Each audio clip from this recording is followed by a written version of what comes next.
जय हिंद दोस्तों, रक्षित खन्ना के इस चैनल में आपका स्वागत है। दोस्तों, आज के इस वीडियो में मैं आपको एक जबरदस्त जानकारी दूंगा, एक जबरदस्त रिपोर्ट समझाऊंगा।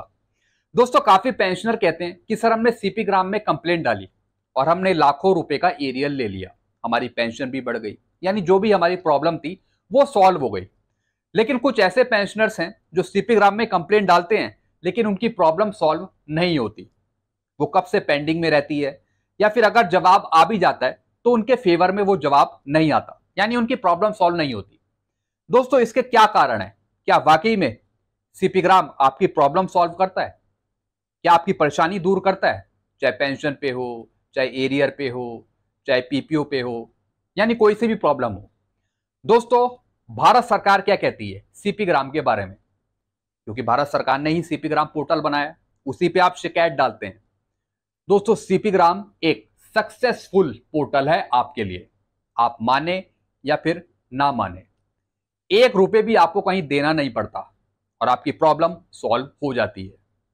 20 साल पुराना एरियर, 10 साल पुराना एरियर, 15 साल पुराना एरियर आपको मिल जाता है। जी हां दोस्तों, ऐसे ही दोस्तों मैं आपको एक रिपोर्ट समझाऊंगा भारत सरकार की सीपी ग्राम पर, और कुछ आपको प्रूफ दिखाऊंगा जिसके बेस पर सीपी ग्राम ने लाखों का एरियर दिया है पेंशनर को, फैमिली पेंशनर को।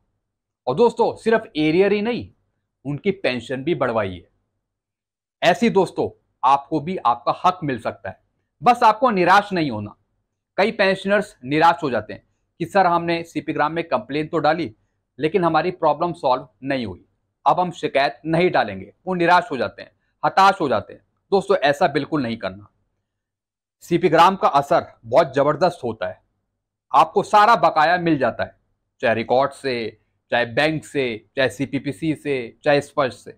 आप कोई से भी पेंशनर हो, चाहे सिविलियन हो, चाहे आप डिफेंस के हो, चाहे आप स्टेट के हो, कोई से भी पेंशनर हो, आप शिकायत डाल सकते हैं सीपी ग्राम में और आपको आपका हक मिल जाता है।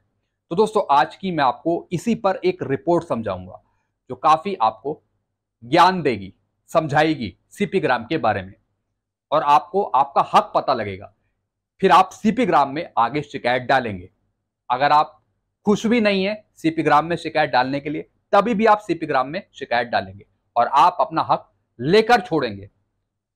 चलते हैं दोस्तों, आगे बढ़ते हैं वीडियो में। जैसा कि आप थंबनेल में देख रहे हैं, बड़ी खुशखबरी, पेंशन धारकों को शानदार तोहफा, पेंशन भोगी ऐसे बढ़वाएं अपनी पेंशन और लाखों रुपए का एरियर प्राप्त करें। जी हाँ दोस्तों, कुछ ऐसे पेंशन भोगी होते हैं जिनको अपने एरियर के बारे में पता नहीं रहता, बढ़ी हुई पेंशन के बारे में पता नहीं रहता। वो कोशिश करते हैं लेने की, रिकॉर्ड से, स्पर्श से, बैंक से, डिपार्टमेंट से, लेकिन उनको मिल नहीं पाता। लेकिन सीपी ग्राम आपको दिलवाता है, आपका हक दिलवाता है, डिपार्टमेंट से, पेंशन डिस्बर्सिंग एजेंसी से। तो यही काम आपको करना है अपनी पेंशन बढ़वाने के लिए, अपना एरियल लेने के लिए, चाहे कितना साल वो पुराना हो। पेंशन भोगी ऐसे बढ़वाएं अपनी पेंशन, आपका हक ऐसे मिलेगा जैसा मैं आपको आगे बताऊंगा। लाखों रुपए का बकाया एरियर ले, अब आपकी बारी, लीजिए फायदा। जी हां दोस्तों, सीपी ग्राम में शिकायत डालते डालते पेंशनर्स बहुत खुश हैं, वो अपना बकाया ले रहे हैं और वो खुश भी हैं। फीडबैक दे रहे हैं वो सीपी ग्राम को कि हमने शिकायत डाली और हमें लाखों का एरियर मिल गया, हमारी पेंशन बढ़ गई। बस आपको आपका हक पता होना चाहिए कि ये मुझे मिलना है। अगर रिकॉर्ड नहीं दे रहा, स्पर्श नहीं दे रहा, बैंक नहीं दे रहा, सीपीपीसी नहीं दे रहा, डीपीडीओ नहीं दे रहा, तो तुरंत आप सीपी ग्राम में शिकायत डालें। 1 साल लगेगा, 6 महीने लगेंगे, 2 साल लगेंगे, 3 साल लगेंगे, लेकिन हक जरूर मिलेगा। ऐसे ही मैं आपको कुछ प्रूफ दिखाऊंगा। चलते हैं दोस्तों, आगे बढ़ते हैं वीडियो में, लेकिन उससे पहले एक छोटी सी अपील कर रहा हूं। अगर आप मेरा चैनल पहली बार देख रहे हैं या फिर ये वीडियो पहली बार देख रहे हैं, तो आप मेरा चैनल सब्सक्राइब भी कर सकते हैं, जिसका नाम है रक्षित खन्ना, क्योंकि ऐसी जानकारियां, अच्छी जानकारियां अक्सर आपको मिलती रहती हैं इस चैनल के माध्यम से, और पेंशन से जुड़ी जो प्रॉब्लम आती है उसका भी सोल्यूशन किया जाता है। अब दोस्तों, ये वीडियो देखने के बाद कुछ पेंशनर कमेंट करेंगे कि सर हमने सीपी ग्राम में कंप्लेंट डाली लेकिन हमारी प्रॉब्लम सॉल्व नहीं हुई, सीपी ग्राम कुछ भी नहीं करता, हमारी प्रॉब्लम सॉल्व नहीं होती। नहीं दोस्तों, आपको नेगेटिव नहीं सोचना, अच्छा ही सोचना है। अगर नहीं हुआ काम तो दोबारा डालें, रिमाइंडर डालें, लगातार डालते रहें सीपी ग्राम में शिकायत। तो दोस्तों ये एक पॉजिटिव साइन है आपके लिए, आपका हक दिलाने के लिए। चलते हैं दोस्तों, आगे बढ़ते हैं। पेंशन भोगी ऐसे अपनी पेंशन बढ़वाए। कैसे बढ़वाएंगे आप अपनी पेंशन? सीपी ग्राम से। उसके कुछ मैं आपको प्रूफ भी दिखाऊंगा। लाखों रुपए का बकाया एरियल ले, सिर्फ हजारों में नहीं, लाखों रुपए का आप अपना बकाया ले सकते हैं। खुशखबरी, पेंशन धारकों को शानदार तोहफा। पेंशन भोगी ऐसे बढ़वाएं अपनी पेंशन और लाखों रुपए का एरियर प्राप्त करें, जिसके बारे में मैं आपको आगे बताऊंगा। पेंशन धारकों की सुविधा के लिए केंद्र सरकार ने सीपी ग्राम पोर्टल और पेंशन अदालत की शुरुआत की थी। जी हां दोस्तों, ये केंद्र सरकार ने ही शुरुआत की थी सीपी ग्राम की या फिर पीएम पोर्टल की। अब चाहे तो आप सीपी ग्राम में शिकायत डाल सकते हैं या फिर आप पीएम पोर्टल में शिकायत डाल सकते हैं। दोनों तरीके से आपकी शिकायतों का निवारण किया जाएगा, चाहे आप सीपी ग्राम में डालें या फिर पीएम पोर्टल पे डालें, जिसके माध्यम से देश के लाखों पेंशन भोगी अपनी पेंशन को बढ़वा रहे हैं और लाखों रुपए का बकाया एरियर प्राप्त कर रहे हैं। जी हां दोस्तों, अगर आपको आपका हक पता है तो उसके बेस पर आप कार्रवाई कर सकते हैं सीपी ग्राम से या फिर पीएम पोर्टल पर, फिर आपको आपका हक मिल जाएगा। तो बहुत से पेंशनर है, फैमिली पेंशनर है, जो अपना हक ले रहे हैं, तो आपको जागरूक होना है। अगर आपको भी लगता है कि मेरी पेंशन कम बनी है और एरियर नहीं मिला, तो ऐसे में आप भी अपनी पेंशन को बढ़वा सकते हैं और लाखों रुपए का एरियर प्राप्त कर सकते हैं। ऐसे ही कुछ केस हम देखेंगे जिन्होंने सीपी ग्राम पोर्टल के माध्यम से अपना पेंशन और क्लेम प्राप्त किया है। दोस्तों लगातार मैं वीडियो में भी बताता हूं कि इन पेंशनर को इस चीज का एरियर मिल गया, इन फैमिली पेंशनर को इतना एरियर मिल गया। जी हां दोस्तों, वो इसलिए मिलता है क्योंकि पहले उनको नहीं मिला, वो छूट गए या फिर पेंशन डिस्बर्सिंग एजेंसीज ने नहीं दिया पहले, फिर वो शिकायत करते हैं। उन्हें ये तो पता लग गया वीडियो देखकर कि हमें मिलेगा, फिर वो शिकायत करते हैं सीपी ग्राम पे या फिर पीएम पोर्टल पे और अपना हक लेते हैं। पेंशन और पेंशन भोगी कल्याण विभाग समय समय पर पेंशन अदालत का आयोजन करता है। जैसा आपको पता है, डीओपीपीडब्ल्यू या फिर डीओपीटी समय समय पर वो पेंशन अदालत चलाते हैं, पेंशनर की समस्याओं का समाधान लेने के लिए, फैमिली पेंशनर की समस्याओं का समाधान लेने के लिए। जैसा कि दोस्तों अभी डीओपीपीडब्ल्यू भी अपने 100 दिन के एक्शन प्लान में वो एक पेंशन अदालत कर रही है 1 जुलाई से 31 जुलाई के बीच में, और जो फैमिली पेंशनर की जितनी भी प्रॉब्लम रहेगी वो सुनेगी। अगर आपकी कुछ शिकायत है तो आप सबसे पहले सीपी ग्राम पोर्टल पे शिकायत दर्ज कराएं। पेंशन अदालत के माध्यम से आपकी समस्या का समाधान किया जाएगा। जी दोस्तों, जो भी आपकी शिकायतें होती हैं उसे प्रोसेस किया जाता है, उसे देखा जाता है कि किस डिपार्टमेंट से ये कंसल्ट है। अगर आप डिफेंस पेंशनर हो तो दोस्तों आपकी शिकायत भेजी जाएंगी रिकॉर्ड ऑफिस को, जैसा कि आप शिकायत डालते हैं और रिकॉर्ड ऑफिस से जवाब आता भी है। फिर दोस्तों वो प्रोसेस किया जाता है, फिर कंसर्ट पीसीडीए स्पर्श को भेजा जाता है कि अगर भुगतान नहीं हुआ तो पीसीडीए स्पर्श आपको करेगा। पेंशन अदालत में गृह मंत्रालय, रक्षा, वित्त विभाग, सीबीडीटी आर्थिक मामलों के विभाग, पूर्व सैनिक कल्याण विभाग, आवास और शहरी मामलों के मंत्रालय, रेलवे मंत्रालय और संस्कृति मंत्रालय सहित अन्य मंत्रालय विभागों के पेंशन भोगी भाग लेते हैं। अब दोस्तों कोई से भी डिपार्टमेंट के वो पेंशनर हो, चाहे स्टेट के हो, चाहे किसी दूसरे राज्य के हो, कोई से भी पेंशनर, कोई से भी फैमिली पेंशनर शिकायत डाल सकते हैं। अगर पेंशन से जुड़ी प्रॉब्लम है, पीपीओ से जुड़ी कोई प्रॉब्लम है, एमएससीपी से जुड़ी कोई प्रॉब्लम है, एंट्री लेवल पे से जुड़ी कोई प्रॉब्लम है, यानी कोई से भी आपको प्रॉब्लम है तो आप शिकायत डालकर आप अपनी प्रॉब्लम सॉल्व करवा सकते हैं। इस अवसर पर आपके मामले निपटाए जाते हैं। कुछ मामले निपटाए गए हैं, चलिए उन मामलों पर नजर डाल लेते हैं। जी हां दोस्तों, अब ऐसे ही लाखों पेंशनर को एरियर दिलवाया गया है, उनका बकाया दिलवाया गया है और उनकी पेंशन भी बढ़ी है।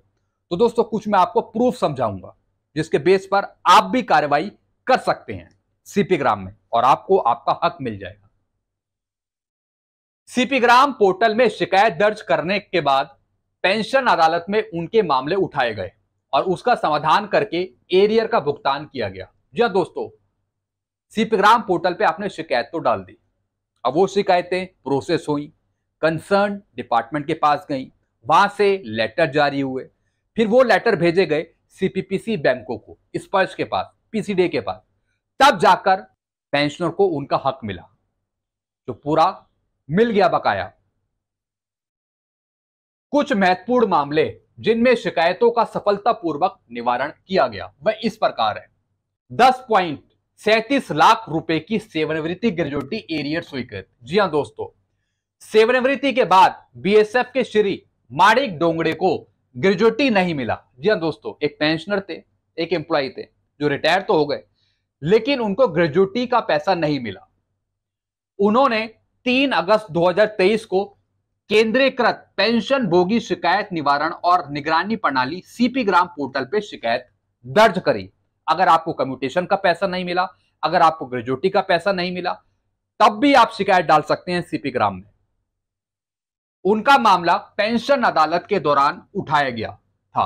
उसके बाद बीएसएफ द्वारा उन्हें उनकी सेवानिवृत्ति ग्रेजुएटी के लिए 10.37 लाख यानी 10.5 लाख के करीब एरियर के रूप में दिया गया। श्री डोंगरे ने भी इसकी पुष्टि की। उन्होंने अपनी शिकायत का समाधान करने के लिए पेंशन एवं पेंशन भोगी कल्याण विभाग डीओपीपीडब्ल्यू को धन्यवाद किया। जी दोस्तों, अब ये सारे मामले सुनता कौन है? दोस्तों, ये है DOPPW, department of pension and pensioner welfare. जैसा कि नाम से ही पता लग रहा है, आपकी शिकायतों का निवारण करना इस डिपार्टमेंट के द्वारा। दोस्तों, ये बहुत बड़ा डिपार्टमेंट है डीओपीपीडब्ल्यू। जितने भी आपकी शिकायतें हैं पेंशन से जुड़ी हुई, चाहे वो एरियर हो, पीपीओ, कुछ भी हो, वो ये डिपार्टमेंट देखता है। और यही डिपार्टमेंट पेंशन अदालत लगाता है आपके लिए समय समय पर। तो दोस्तों, ये इन्होंने ऑनलाइन प्रक्रिया शुरू कर रखी है सीपी ग्राम की बहुत पहले से। और दोस्तों, जब से हम वीडियो नहीं चलाते थे तो उसके बारे में कई पेंशनर को पता भी नहीं था, लेकिन जैसे जैसे वीडियो बनाए, उसमें चीजें बताई गई, तो काफी पेंशनर जागरूक हो रहे हैं। तो दोस्तों, इन पेंशनर को मिल गया 10.5 लाख रुपए का एरियर ग्रेजुएटी का सीपी ग्राम में कंप्लेंट डालने के बाद। और दोस्तों, फिर पेंशनर धन्यवाद देते हैं, जैसे डीओपीपीडब्ल्यू को धन्यवाद दिया। फिर दोस्तों, अवकाश नकदीकरण के लिए 26.75 लाख रुपए मिले। जी हां दोस्तों, लीव इनकैशमेंट का भी पैसा मिला। अब दोस्तों, यह पैसा देना चाहिए था डिपार्टमेंट को, लेकिन नहीं दिया। किस वजह से नहीं दिया उसकी जानकारी नहीं है, लेकिन फिर ये एम्प्लॉय, ये पेंशनर जागे। 30 अप्रैल 2022 को एसोसिएट प्रोफेसर के पद से सेवानिवृत्त हुए कैंसर से पीड़ित डॉक्टर अरविंद कुमार को सेवानिवृत्ति के बाद अवकाश नकदीकरण यानी लीव इनकैशमेंट और पीपीओ नहीं मिला था। ना ही पीपीओ मिला, ना ही लीव इनकैशमेंट का पैसा मिला। उन्होंने 2 जुलाई 2023 को सीपी ग्राम पोर्टल में अपना मामला दर्ज कराया और उनका मामला पेंशन अदालत के दौरान चर्चा के लिए उठाया गया। उसके बाद विभाग ने बताया कि याचिकाकर्ता को अवकाश नकदीकरण और केंद्र सरकार कर्मचारी समूह बीमा योजना का 26.75 लाख रुपए का भुगतान किया गया है। जी हां दोस्तों, ये इन्हीं की मेहनत है कि इन्होंने शिकायत डाली और पीपीओ भी जारी हुआ और लीव इनकैशमेंट का भी पैसा भी मिला, लगभग 26.75 लाख रुपए। जी हां दोस्तों, लगभग 26.5 लाख रुपए का दोस्तों इनको एरियर मिला लीव इनकैशमेंट का। तो दोस्तों, ये दूसरा केस है। फिर दोस्तों, तीसरा केस, 8 साल बाद पीपीओ में दूसरी पत्नी का नाम शामिल करना। बहुत से ऐसे पेंशनर रहते हैं जो कहते हैं कि हमारी पत्नी का नाम पीपीओ में ऐड नहीं है, हमारे बच्चों का नाम पीपीओ में ऐड नहीं है। 8 साल हो गए, 2 साल हो गए हैं, 6 साल हो गए हैं, 15 साल हो गए हैं, 20 साल हो गए हैं। दोस्तों, अगर ऐसे केस भी हैं, अगर पीपीओ में कुछ गलती चल रही है और डिपार्टमेंट रिकॉर्ड नहीं सुन रहा आपकी बात, पीसीडी स्पर्श नहीं सुन रहा, यानी पीपीओ में गलतियां हैं, या फिर वाइफ का नाम गलत है, डेट ऑफ बर्थ गलत है, या फिर बच्चों के नाम ऐड नहीं है, या फिर नॉमिनी के नाम ऐड नहीं है, यानी कुछ भी पीपीओ में अगर कुछ गलती है जो आपने देखी है, तो दोस्तों उसकी शिकायत भी आप सीपी ग्राम में डाल सकते हैं। तो दोस्तों, आपका 10 साल पुराना केस, 20 साल पुराना केस भी सॉल्व हो जाएगा। सीपी ग्राम आपका सॉल्व करवा देगा पूरा केस। ऐसे दोस्तों इनके साथ हुआ। श्री सी के पंगेनी ने सीपी ग्राम पोर्टल पर शिकायत दर्ज की कि उनके मित्र 85 बटालियन बीएसएफ के श्री एनके यम बहादुर शाही 1988 में सेवानिवृत्त हुए। पहली पत्नी की मृत्यु के बाद दूसरी महिला से शादी कर ली। वह पिछले 8 वर्षों से अपनी दूसरी पत्नी का नाम पीपीओ में शामिल करने का अनुरोध कर रहे हैं, लेकिन वो असफल रहे। जी हाँ दोस्तों, कुछ ऐसे पेंशनर रहते हैं जिनकी पहली वाइफ की डेथ हो गई, फिर उन्होंने कहीं दूसरी शादी कर ली। तो दोस्तों पहली वाइफ का तो नाम था लेकिन दूसरी बीवी का नाम नहीं था। तो दोस्तों कई केस ऐसे भी फंसे रहते हैं। तो दोस्तों अगर ऐसे केस हैं, यानी पत्नियों के नाम पीपीओ में ऐड करवाना, तो इसके लिए भी आप सीपी ग्राम की सहायता ले सकते हैं। यह मामला पेंशन अदालत के दौरान उठाया गया। उसके बाद बीएसएफ की ओर से बताया गया कि उनकी दूसरी पत्नी का नाम पीपीओ में शामिल किया गया। जी हाँ दोस्तों, ऐसे बहुत से केस रहते हैं जिसमें किसी पेंशनर की डेथ हो गई, तो डिपार्टमेंट कहता है पेंशनर की तो डेथ हो गई, अब पीपीओ में नाम ऐड नहीं होगा। यानी आपको घुमाते हैं, वो कितने साल हो जाते हैं, कितने महीने हो जाते हैं, लेकिन पीपीओ में नाम ऐड नहीं होता वाइफ का या फिर बच्चों का। अब रिकॉर्ड कहता है, डिपार्टमेंट कहता है कि अगर पेंशनर जीवित हैं तभी बच्चों का नाम ऐड हो पाएगा, तभी पत्नी का नाम ऐड हो पाएगा। तो दोस्तों ये तो दिक्कत वाली बात है ना। अब आगे बच्चे एलिजिबल होते हैं फैमिली पेंशन के लिए, वाइफ होती है, और जब तक पीपीओ में नाम नहीं होगा पेंशन डिस्बर्सिंग एजेंसी पेंशन देती नहीं, फैमिली पेंशन देती नहीं। तो दोस्तों अगर ऐसे केस भी हैं तो आप सीपी ग्राम के थ्रू उठा सकते हैं, जैसे इनका केस सॉल्व हुआ। 8 साल पुराना केस था, पीपीओ भी बना और नाम भी ऐड हो गया। चलते हैं अगली जानकारी की तरफ। फिर दोस्तों 8 साल के बाद बकाया राशि के साथ पारिवारिक पेंशन की मंजूरी। अगर किसी पेंशनर की डेथ हो जाती है और फैमिली पेंशन नहीं दी जाती, 3-4 महीने हो जाते हैं, 6 महीने हो जाते हैं, 7-8 महीने हो जाते हैं, तो दोस्तों फिर आप समझ सकते हैं फैमिली पेंशन की कंडीशन।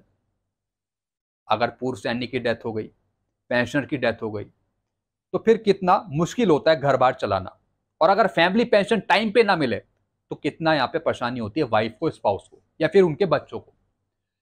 8 साल के बाद बकाया राशि के साथ पारिवारिक पेंशन की मंजूरी मिली, यानी 8 साल के बाद पूरा बकाया मिला, पूरी फैमिली पेंशन का बकाया मिला। स्वर्गीय राम सेवक शाह के पुत्र श्री चंदन कुमार शाह, जिनकी मृत्यु 7/7/1996 को हुई थी, 24/4/2005 को अपनी मां की मृत्यु के बाद पारिवारिक पेंशन के लिए आवेदन किया था, लेकिन पारिवारिक पेंशन बीएसएफ द्वारा स्वीकृत नहीं की गई थी। उन्होंने 30/5/2023 को सीपी ग्राम पोर्टल पर शिकायत दर्ज कराई। यह मामला पेंशन अदालत के दौरान चर्चा के लिए सूचीबद्ध किया गया था। बीएसएफ ने बैठक के दौरान सूचित किया कि 15/1/2024 को याचिकाकर्ताओं को 3.5 लाख से ज्यादा का एरियर यहां पे दिया गया, यानी जितना पुराना बकाया था पेंशन का एरियर था वो दिया गया। तो दोस्तों आप यहां पे देख रहे हैं कितना भी पुराना कोई केस हो, चाहे फैमिली पेंशन का हो या फिर वो खुद पेंशनर का हो, अगर पुराना बकाया नहीं मिला तो वो आपको मिलता है। ऐसी दोस्तों बहुत से केस रहते हैं जो टाइम बार्ड होते हैं, जैसे 2005 का केस है, 2006 से पहले का केस है, तो रिकॉर्ड उसमें सैंक्शन मांगता है कंपिटेंट अथॉरिटी की, कि पहले कंपिटेंट अथॉरिटी हमें इजाजत देगी फिर हम आपका केस आगे टैकल करेंगे। लेकिन दोस्तों अगर आप सीपी ग्राम का सहारा लेते हैं तो ये केस भी आपके जल्दी सॉल्व हो सकते हैं। चलते हैं दोस्तों अगली जानकारी की तरफ। 2020 से विकलांगता पेंशन का भुगतान नहीं। जी हां दोस्तों, डिसेबिलिटी पेंशन कितनी पेंशनर की रुकी रहती है, कितने सालों से, तो दोस्तों ये प्रॉब्लम भी सॉल्व करता है सीपी ग्राम। श्री जोगिंदर सिंह जो 31/12/2019 को रक्षा यानी डिफेंस से सेवानिवृत्त हुए, उन्हें सेवानिवृत्ति के बाद 2 साल तक विकलांगता पेंशन नहीं मिली। उन्होंने सीपी ग्राम पोर्टल पर शिकायत दर्ज कराई और उनका मामला पेंशन अदालत के दौरान उठाया गया। रक्षा लेखा प्रधान नियंत्रक यानी पीसीडीए ने बताया कि याचिकाकर्ता को विकलांगता पेंशन की बकाया राशि 3.5 लाख रुपए का भुगतान 29/1/2024 को कर दिया गया है। दोस्तों अगर आपकी प्रॉब्लम सॉल्व हो जाती है सीपी ग्राम से, तो दोस्तों मिनिस्ट्री पे भी रिपोर्ट जाती है, पीसीडीए से भी रिपोर्ट मांगी जाती है, सीडीए से भी रिपोर्ट मांगी जाती है कि ऐसे कितने केस आए थे और आपने कितनों को एरियर दे दिया, किस चीज का वो एरियर था, कब दिया, कब आपके पास शिकायत आई, सारी रिपोर्ट जाती है और वो जाती है मंत्रालय के पास, department of pension and pension welfare के पास। तब दोस्तों वो अपनी एक अलग से रिपोर्ट छापते हैं जिसमें दोस्तों वो बताते हैं कि हमने इतने केस सॉल्व कर दिए। तो पीसीडीए सीडीए भी रिपोर्ट देता है कि उन्होंने कितनी शिकायतों का निवारण करा, और अगर नहीं किया तो फिर उसके कारण क्या है वो भी पीसीडीए सीडीए को बताने पड़ते हैं। तो दोस्तों यहां पे पीसीडीए ने बताया कि हमने डिसेबिलिटी पेंशन का जो एरियर था वो भुगतान कर दिया पेंशनर को। चलते हैं दोस्तों अगली इंफॉर्मेशन की तरफ। फिर दोस्तों ऐसे कौन कौन से मुद्दे हैं जो आपके सुलझ सकते हैं सीपी ग्राम से, जरा ये भी समझ लेते हैं। एमएससीपी एसीपी, जी हाँ दोस्तों, बहुत से पेंशनर्स हैं, फैमिली पेंशनर्स हैं जिनको एमएससीपी एसीपी नहीं मिली। तो दोस्तों अगर आप रिकॉर्ड को लेटर लिखते हैं और रिकॉर्ड से आपके पास जवाब नहीं आता, अगर आप पर्सनली रिकॉर्ड को लेटर लिख रहे हैं और जवाब नहीं आ रहा, तो आप सीधा सीपी ग्राम में कंप्लेंट डालें। सीपी ग्राम वाले डायरेक्ट रिकॉर्ड से कांटेक्ट करेंगे, फिर उनको जवाब देना पड़ेगा आपके फेवर में। फिर दोस्तों वो आपको लेटर लिखते हैं, तो इससे भी आपकी प्रॉब्लम सॉल्व होती है। यानी अगर आपको एमएससीपी लेनी है, एसीपी लेनी है, अगर आप 2006 से पहले आए हैं तो आपको एसीपी मिल पाएगी, अगर आप 2006 के बाद आए हैं तो आपको एमएससीपी मिल पाएगी। आपको कहीं एक पैसा देने की जरूरत नहीं है, एक रुपए भी कहीं लगाने की जरूरत नहीं है। बस नेट चाहिए, कंप्यूटर चाहिए या फिर फोन चाहिए, छोटा सा रजिस्ट्रेशन, आपकी शिकायत, कुछ डॉक्यूमेंट अपलोड करने वो भी कर सकते हैं, और फिर आपका काम हो गया। फिर है दोस्तों ऑप्शन फिक्सेशन, यानी एक इंक्रीमेंट का फायदा। यानी कब से आपको अपना पे फिक्सेशन कराना है, डेट ऑफ नेक्स्ट इंक्रीमेंट से या फिर डेट ऑफ प्रमोशन से, या फिर जब से आपको एमएससीपी मिली। तो दोस्तों सीधा आपको एक इंक्रीमेंट का फायदा होता है, लेकिन दोस्तों रिकॉर्ड कई बार करता नहीं है। तो अगर ऐसे केस भी हैं तो आप सीपी ग्राम में शिकायत डालकर आप ये काम करवा सकते हैं, अपना ओपीटी फिक्स करवा सकते हैं, जिसे हम बोलते हैं ऑप्शन फिक्सेशन। फिर दोस्तों एडिशनल पेंशन, अगर एडिशनल पेंशन आपको नहीं मिल रही है, आपके 80 साल हो गए हैं, एडिशनल पेंशन आपको नहीं मिल रही है, तो दोस्तों आप सीपी ग्राम का सहारा ले सकते हैं। फिर दोस्तों ओआरओपी प्रॉब्लम्स, फिर दोस्तों ओआरओपी से रिलेटेड अगर पेंशन में कोई प्रॉब्लम है, एरियर नहीं मिला या फिर ओआरओपी की पेंशन सही नहीं आ रही है, किसी दूसरे रैंक की आ रही है, किसी दूसरे ग्रुप का दे दिया पेंशन, तो आप इसकी शिकायत भी सीपी ग्राम में कर सकते हैं। यह प्रॉब्लम भी आपकी सुनी जाती है। एनी एरियर, किसी टाइप का एरियर आपका पेंडिंग में रह गया हो, जो आपको पहले नहीं मिला हो, किसी सर्कुलर का एरियर आपको नहीं मिला हो, या फिर गलत ग्रुप का आपको एरियर दे दिया हो, एरियर में डिफरेंसेस, सीपीपीसी ने एरियर का भुगतान सही नहीं किया, जितना मिलना चाहिए था एरियर वो आपको नहीं मिला, यानी ए टू जेड प्रॉब्लम एरियर से जुड़ी, वो आप सीपी ग्राम में शिकायत डाल सकते हैं। फिर एंट्री लेवल पे का आपको एरियर नहीं मिला, यानी 1/1/2006 से पहले आप इनरोल हुए, 1/1/2006 को आप सिपाही थे, हवलदार थे, नायब सूबेदार थे, और 2006 के बाद आप कभी भी रिटायर हो गए, तो एंट्री लेवल पे का एरियर आपको अगर नहीं मिला, यानी जितनी बेसिक होनी चाहिए थी उतनी नहीं मिली, उससे कम में फिक्स किया, तो इसकी शिकायत भी आप सीपी ग्राम में डाल सकते हैं। रिकॉर्ड अपने आप सारे काम करेगा, वो आपके पीछे पीछे भागेगा काम करने के लिए। Pension, PPO, LTA problem, pension में कोई प्रॉब्लम है, पीपीओ में कुछ गलतियां हैं, नॉमिनी के नाम नहीं है, वाइफ का नाम गलत है, डेट ऑफ बर्थ सही नहीं है, आपका नाम गलत है, पेंशन गलत है, पीपीओ में अगर कुछ भी गलत है पीपीओ में, तो इसकी शिकायत भी आप सीपी ग्राम में डाल सकते हैं। एलटीए, लाइफ टाइम एरियर से जुड़ी अगर कोई प्रॉब्लम है, अगर नॉमिनी को नहीं मिल रहा, तो इसकी शिकायत भी आप सीपी ग्राम में डाल सकते हैं। कोई भी प्रॉब्लम हो ए टू जेड, सारी शिकायतें आप सीपी ग्राम में डाल सकते हैं और उसकी समस्याओं का निवारण करवा सकते हैं, अपने रिकॉर्ड से, पीसीडीए से, स्पर्श से, या फिर बैंक से, सीपीपीसी से, या फिर डीपीडीओ से, यानी कोई भी अगर पेंशन डिसबर्सिंग एजेंसी। तो दोस्तों ये मैंने आपको प्रूफ दिखा दिए कि सीपी ग्राम एक जबरदस्त पोर्टल है जो आपकी शिकायतों का निवारण करता है। बस आपको पता होना चाहिए कि मुझे ये चीज मिलनी है, बस आपको पता लग गया, आपको शिकायत डालनी है, उसके कुछ दिन बाद आप पे लेटर आ जाएगा रिकॉर्ड की तरफ से कि हमने आपका केस आगे प्रोसेस कर दिया। अगर नहीं आता तो दोबारा रिमाइंडर डालिए, रिमाइंडर का भी ऑप्शन है, लगातार रिमाइंडर डालते रहिए, लगातार आपको ये काम करना है। ऐसा नहीं है कि एक बार डाल दिया और आप शांत बैठ गए, ऐसा नहीं। अगर काम नहीं हो रहा, पेंडिंग में है, काफी टाइम लग गया, तो दोबारा शिकायत डालें, लेकिन लगातार आप डालते रहिए। और आप नीचे कमेंट करके भी बताइए क्या आपको सीपी ग्राम से फायदा हुआ, आपने कोई शिकायत डाल रखी है, क्या आपको पहले कोई एरियर मिला सीपी ग्राम के थ्रू। अपना फीडबैक आप जरूर दीजिए अपने कमेंट लिखकर, ताकि जो आपका फीडबैक है वो कहीं ना कहीं मैं शेयर कर सकूं डिपार्टमेंट के पास, मिनिस्ट्री के पास। तो दोस्तों ये कुछ जानकारियां थी जो मैंने आपको समझाई। आई होप सारी जानकारियां आपको अच्छी लगी होंगी। वीडियो आपको अच्छा लगता है वीडियो को लाइक करें और इस चैनल को सब्सक्राइब कर सकते हैं जिसका नाम है रक्षित खन्ना, क्योंकि ऐसी जानकारी अक्सर आपको मिलती रहती है इस चैनल के माध्यम से। तब तक के लिए दोस्तों मैं वीडियो एंड करता हूं। Thank you so much.